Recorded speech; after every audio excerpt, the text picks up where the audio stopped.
Hi, I'm Laura, the library lady, and in this episode I am featuring I Spy Little Numbers by Jean Morazzo, and the illustrations or photography is by Walter Wick.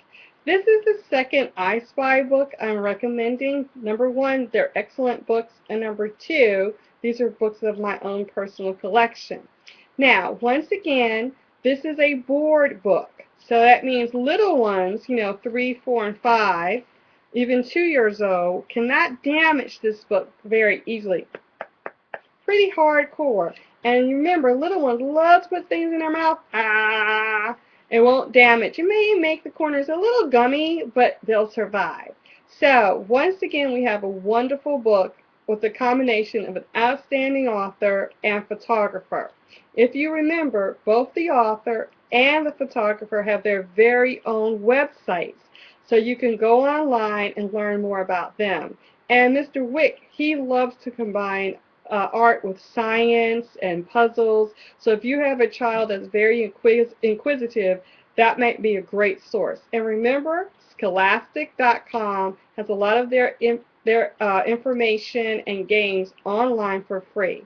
So we did the little alphabet, so we're doing the numbers now. So let's crack open this book and give it a look. It's going to follow the same pattern as the alphabet book. And as a parent, once you find something your child really likes and gravitates to, you might want to buy a couple of books by that same author if that author has a series or that illustrator. And once again, you can buy this book, or my favorite alternative is going to the library. But please be advised, the library may not have the board books. It just depends on their budget and how old the book is, and etc. So this is my personal book, as all the ones are I'm using so far. When I don't use my own book, I'll say it's a library book or a friend's book. But all the books I've shown on all my videos are my personal books that I've bought throughout the years. Okay, so I open this book, and it says, I spy a hot dog in a bun, a teddy bear, and a big red one.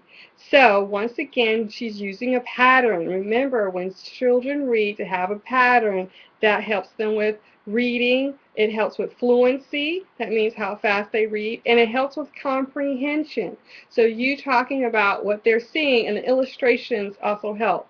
And I'll talk about illustrations and photography. So we have a hot dog, we have a bun, we have a teddy bear, and we have the number one.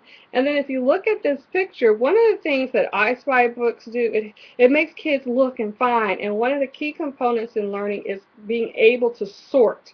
That's a skill that we want all kids to master by the time they leave kindergarten. How to sort things, how to categorize things, because that's the world we live in. That's how we use information. So once we read the text, we have a picture. And can you and your child identify all of the things in the picture? And I used to love Sesame Street. One of these things is not like the other. That's a key component. I'm a grown woman, and I still remember and love Sesame Street. So there's a number one, a ticket, a mint one, a unicycle. We've got the hot dog again. We've got the a penny, and a penny is great because when you teach children how to count money, it's very interesting because you'll say a nickel is the same as 5 pennies, but the kids will say, well, there are 5 of these and there's only 1 of these. So you have to understand the mathematical component of money, which is very important for young children to master. A globe. This is a little guy, looks like a little, it's a basketball, but my brother used to love army men. He'd have them all over the house, and my mom would step on them, and she would have a fit. A domino with a one-way sign, all kind of things. So a bird house with a red bird, and we have red birds, blue birds, and robins in our garden, and it's been amazing to watch them this summer. So let's go to an egg. So, we have a bird and an egg. I spy a great big yellow tube, a pair of scissors, and a button that's blue.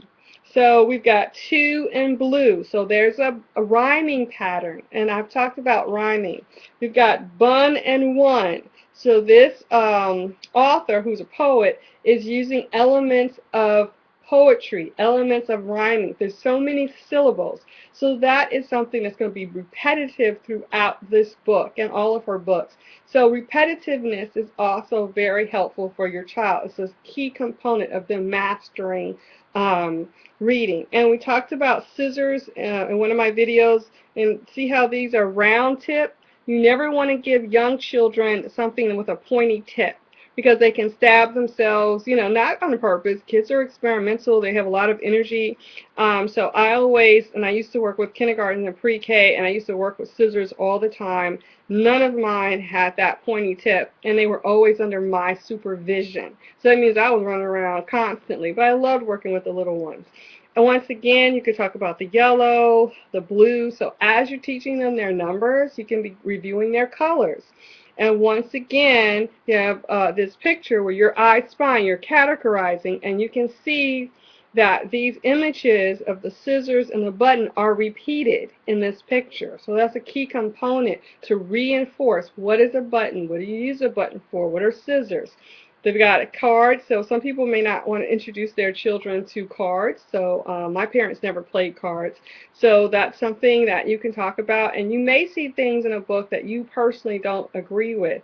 So be prepared for that, and always preview whatever you use with your child. So if it disagrees with your personal faith, your belief system, your values, that's okay. You know, at least you know it's there and you can talk about it. You know, so just, you know, so my parents were very conservative. We have a crab, a green crab. I live in Maryland, so we would go with a red crab, but so it's just a toy. The peace sign with two fingers up, and a pair of binoculars so you can see. It has two lenses. We have two eyes, two nostrils. Well, no one. Well, you know what I'm saying. Two ears. Looks like this is a Dobbin, a key, and some other things I don't quite recognize. A bicycle, a magnet. A magnet's interesting. I love magnets because they have a positive, negative charge. So you can see how you go from reading to numbers, which is mathematical, to identifying things that are two, and you can take it, this is a ball, to phys ed, to science. So that's cross-curricular. So when you hear your teacher say, this is cross-curricular, that means I start off with reading, but it's about math, so I'm incorporating math and reading simultaneously. And depending on my detail, I can incorporate science, I can incorporate environmental, I'm talking about colors, that incorporates art, you know, our primary colors versus our blended colors. You can take it in any direction you want. Okay, I'm going to read one last page. I spy a bright green 3, number 3. I spy a bright green number 3. How many Piggy Wigglies can you see? So also with poetry, there's also how many syllables you have. So you have 3 here. It's green. You have 3 little pigs. And once again, she's using rhyming. And we have a number of pictures here as well that you can talk about. So once again, great book, great to use with your kids, and it could be cross-curricular. So I advise you to do that. And this is a board book. All right, thanks everyone.